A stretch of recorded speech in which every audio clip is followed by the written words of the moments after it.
Alright guys, hey, good morning. It's Saturday. We got a few no heat calls, or I'm sorry, no cooling calls. Not really sure what's going on, but we'll see as soon as we get there. Yesterday, pollen, I had an allergic reaction to pollen. This eye's a little bit swollen still, but it was way worse yesterday. Yeah, I'm back at it now. All right guys, so I spoke with the homeowner. He said the system's blowing air, it's just that it's not cold.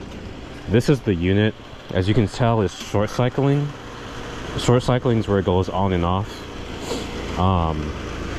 What I'm gonna do is I'm gonna just go ahead and get my gauges. Actually, I don't even hear the compressor running. I got too much crap on my belt.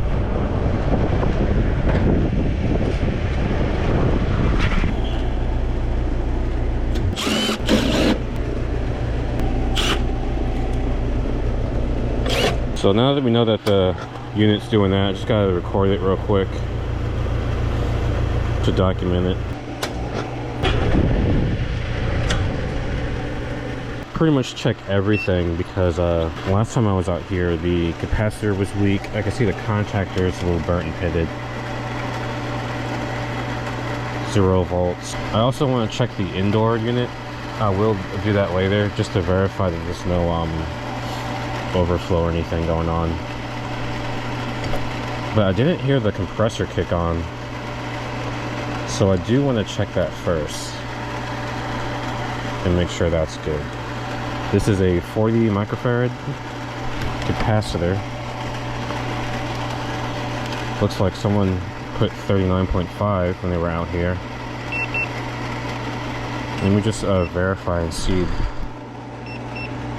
if that's what we're still getting, because 39.5 is not bad out of the 40. I just wish I had a place to mount my thing. So I'm gonna go to common and hermetic to get a reading, and once again I'm trying to get 40. That would be perfect. And we are getting 40, so I know it's not that. The next thing I'll take a look at, I'll check the fan just for, you know, just because, but I'm gonna check that Freon level next. Notice that the contactor's constantly pulled in now.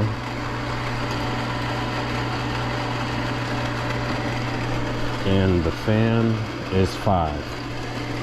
So I know that it's not the capacitor.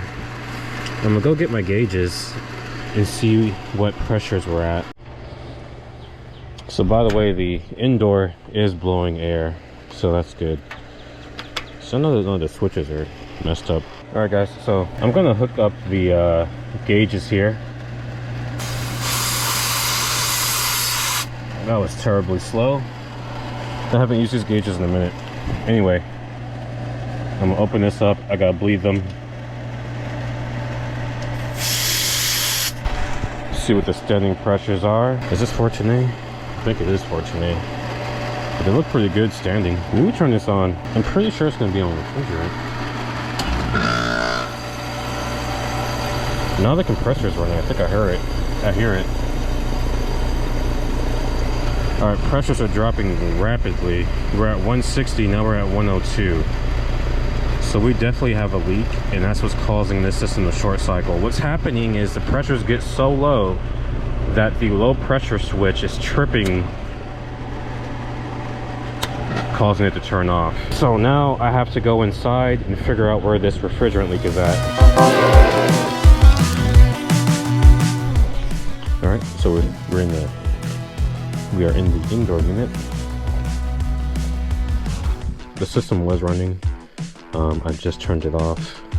We'll see if we can see what we can find here. I will take this off. So the drain pan is definitely getting refrigerant somewhere, which means the coil is obviously leaking. I'm just trying to pinpoint where exactly it's leaking from, because it could be on the inside of the A coil. I'm gonna hit at the top here. Yep, there we go. Looks like the bottom left side. 2010 36. What's that? A 3 ton? That is a 3 ton. All right, guys. So we got the evaporator coil scheduled for Monday. We're not going to get that part in today, unfortunately. But there are 2 other systems here, so I am going to take a quick look at everything, flush out drain lines, things like that. Just make sure that the other 2 systems are in good condition. The customer is really adamant and wanted to make sure that everything else was in tip-top shape.